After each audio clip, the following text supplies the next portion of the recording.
श्री सद्गुरुदेव भगवान की जय। श्री सीताराम सरकार की जय। श्री राधारमण लाल की जय। श्री गौरी शंकर महादेव की जय। जितने भी साधक हैं बहुत ही ध्यान से आप सुनेंगे।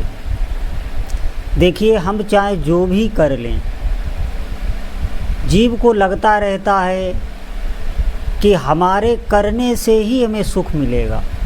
हम इतनी मेहनत कर लें, हम इतना हमने कमा लिया, इतना कार्य कर लिया और करें, लगा ही रहता है। आप देखेंगे पशु से लेकर मनुष्य तक वो लगा है।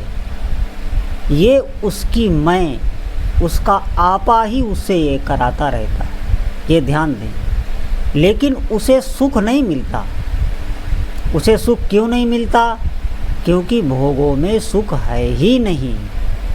इसका प्रत्यक्ष उदाहरण आप देखेंगे कि संसार का जब चिंतन हो, भले ही आप किसी दुख का चिंतन कर रहे हों, किसी व्यक्ति का चिंतन कर रहे हों, अभी आपको भले ही सुख का अनुभव हो रहा है, लेकिन जो ही वो व्यक्ति आपके विपरीत होगा तो आपको दुख होगा। जिस स्थान का आप चिंतन कर रहे हैं, जो ही उस स्थान से आपको दुख मिलने लगेगा, आपका विपरीत चिंतन होने लगेगा, आपकी श्रद्धा हो जाएगी।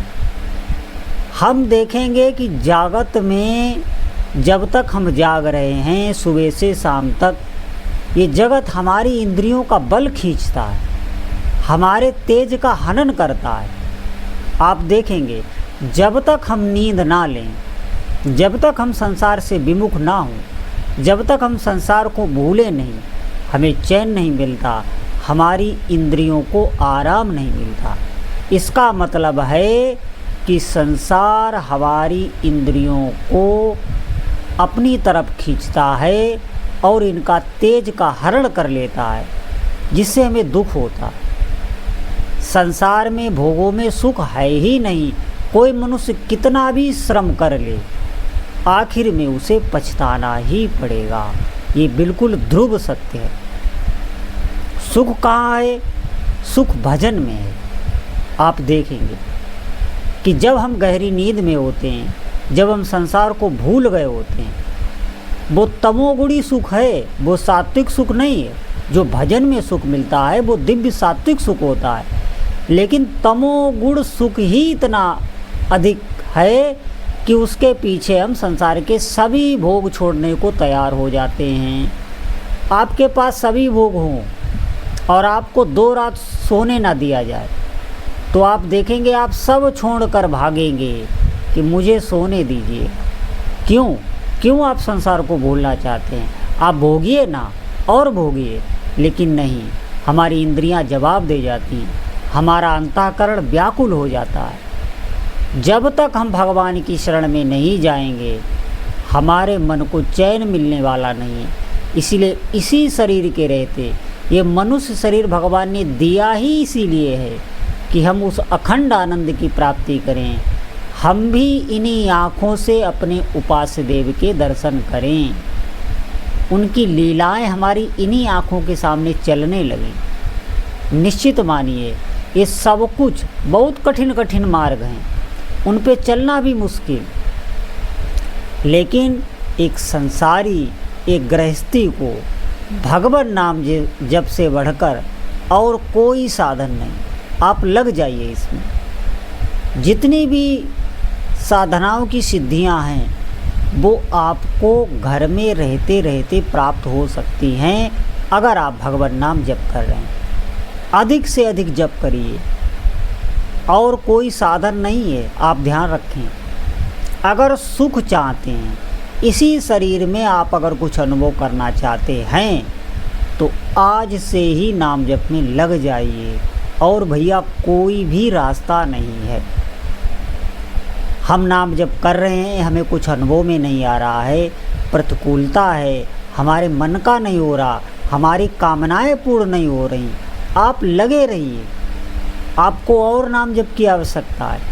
किसी दूसरे से कभी मिलान ना करें। कि उसने नाम जप किया उसको ये मिल गया, या उसने नाम जप किया उसे दुख मिल रहा है। सबका अलग अलग प्रारब्ध है, सबके अलग अलग संस्कार हैं, सबके अलग अलग भोग हैं। आप अपने हिसाब से चलिए, आपको खुद अनुभव में आएगा। अगर आपको अनुभव में नहीं आ रहा है तो और नाम जप की आवश्यकता है। जब आप भोजन करते हैं तो किसी से भी ये पूछना नहीं पड़ता कि हमारी भूख मिट गई कि नहीं, वो स्वयं आपको अनुभव में आ जाता है। हमारी प्यास मिटती है, हम जल ग्रहण करते हैं तो किसी से पूछते नहीं, हमें तृप्ति का अनुभव खुद होता है। ऐसे ही आप नाम जप करें, आपको खुद अनुभव में आने लगेगा।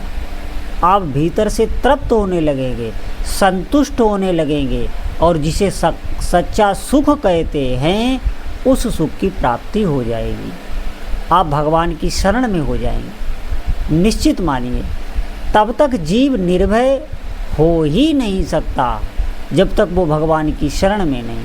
आप देखेंगे जो भी व्यक्ति लगा हुआ है वो अपने को भय से बचाने के लिए ही लगा हुआ है, अपने को सुरक्षित, कि हम सुरक्षित हो जाएं, फिर हम आराम से सुख भोगेंगे, ऐसी कामनाएं करके ही वो श्रम में लगा हुआ है। भले अपने लिए लगा है, अपने परिवार के लिए लगा है। आप देखें पशु पक्षी भी अपने परिवार के लिए लगे रहते हैं। तो वही हम अगर साधना बनाना चाहें तो नाम जप करते हुए सभी कार्य करें, भगवान को ना भूलें।